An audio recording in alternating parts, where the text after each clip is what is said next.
today we're talking about interviews. So the main reason I put that chair there is a big part of my work is interviews. The bulk of the work that I do is mini documentaries for corporate clients. So what that means is that I'm doing interviews all the time. And I don't always get time to light, relight, and reset up. So today we're going to talk about how I set up neutral interviews inside and how I do that quickly. All right, let's check it out. So there are 3 different things that determine the look of your composition and framing in your interview. And the first is your camera setup. The second is your light source. And the third is your subject to interviewee positioning. So essentially where they're standing and how they're looking at each other. We're talking about the neutral interview setup, so everything has to stay at eye level. So first let's start with camera positioning.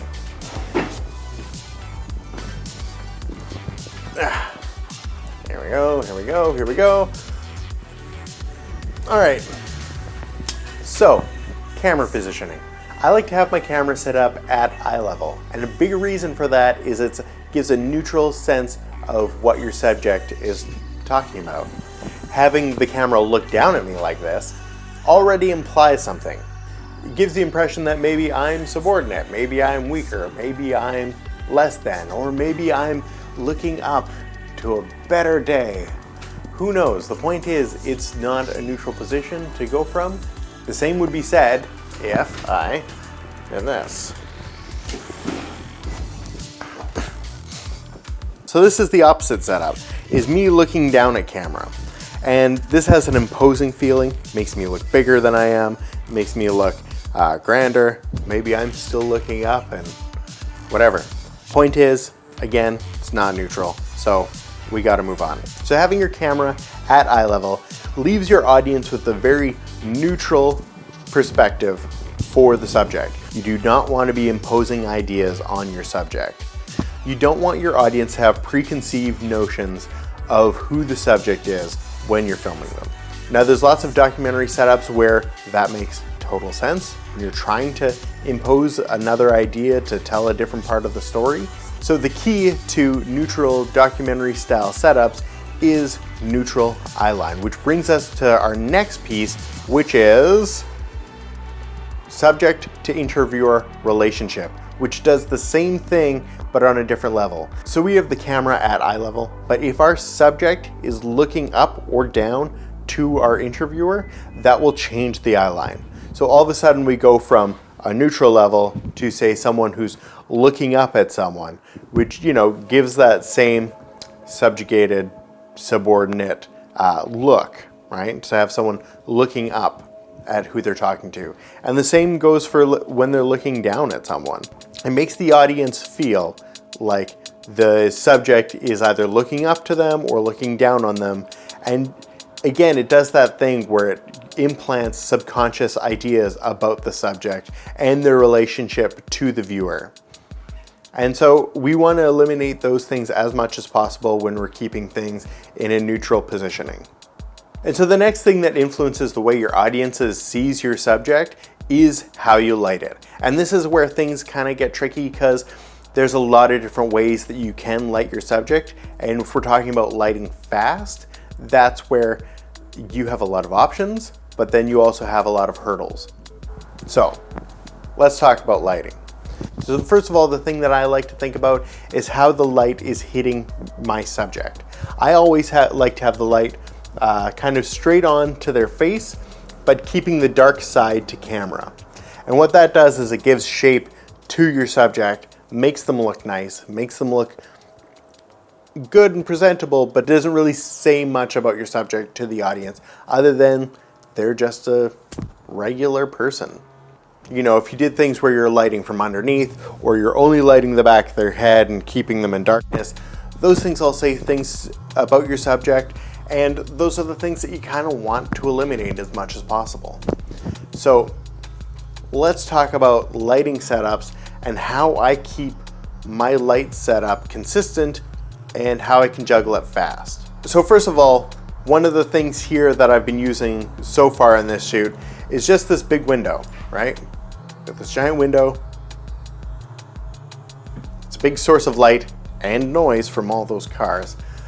But it's just a big block of soft light. So I'm going to take the camera off the tripod and show you how I would light and set up this for an interview. Okay, so the big thing we have here is this window. And what this window allows us to do is it gives us a big ton of soft light to light our subject. So I want my subject to be looking straight out that window.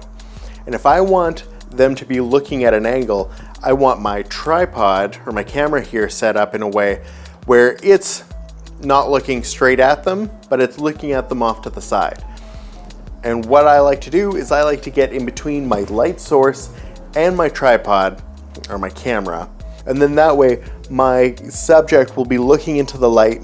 They'll keep the dark side to camera. And just by virtue of talking to me, they don't have to pay attention to the camera.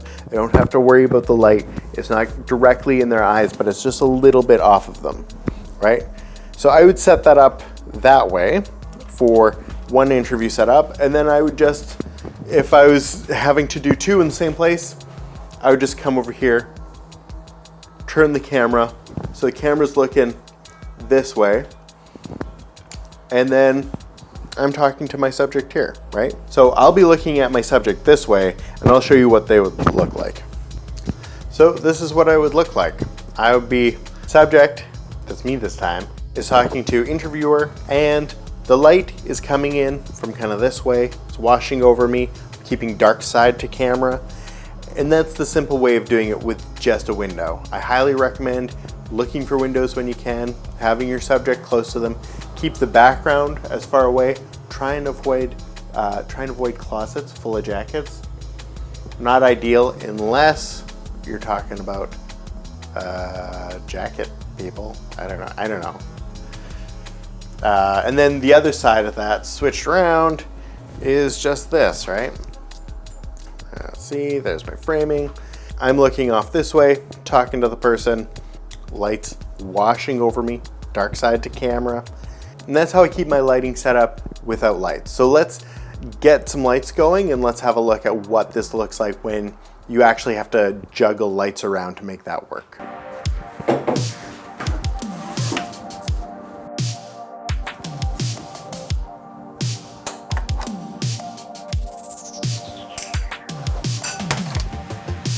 So this is how I would set it up if I was lighting it and I only had time to set up one light. So right now I'm using an Aputure 300D, but you really can use a lot of different lights for this as long as you can make it soft. So I would be standing right here between the light to make the eye line look this way. That way we have this big light, washing light over me, making me look good, while me as the subject, I'm looking this way, right? So camera's here, keeping eye lines neutral, big light to wash over me. Now I'm using an Aputure 300D and a light dome to light this, but you really don't need to have anything that big to make this work. You just need a light source that works for you, and the softer you can get it, the better. Here, I'm gonna show you an example. So this is another light I have. It's just a little LED brick. It's got a little diffuser magnet on it, which makes it look a little softer. So I'm gonna turn this off. And so if I turn this on, I mean, it's pretty hard, but if I'm looking here, it's a pretty hard light. But even if I just bounce it off of something like a reflector or a wall, or right now I'm just using the softbox, that looks good already. So you don't need a giant light to do this. And then if I'm doing multiple interviews in a single location, I would not keep everyone on this side. What I would do is I would flip the camera and the light around, and what that does is that'll give me an extra angle. So maybe I'll do, if I've got to do 6 interviews in a row, I'll do 3 on this side, 3 flipped, and then that gives me the option to edit in the interviews so people are flipping sides all the time. So let's have a look at that. And so this is the other side, right? So again, I'm looking right over there, lights washing over me, everything's neutral, everything's simple. And so that's to set up your key light. If you have time and you can, I like to use an extra light as, you know, to shape things. Maybe as a backlight. I'm gonna set that up too. So I've got this extra light on a stand. Just gonna put it here behind me. And I actually like to have this backlight pointed towards the interviewer so that the subject has someone to look at and can actually see them and not just a black hole. And also what that does is that gives nice shape to the back of your subject. So let's turn this key light off, right? And you can see that this light is just shaping me from behind. Got this light over here, it's nice, on the side of the face. That gives some nice shape. And then with this big key light, you only have this little shadow here, but it still has roundness, it's got shape, it looks good.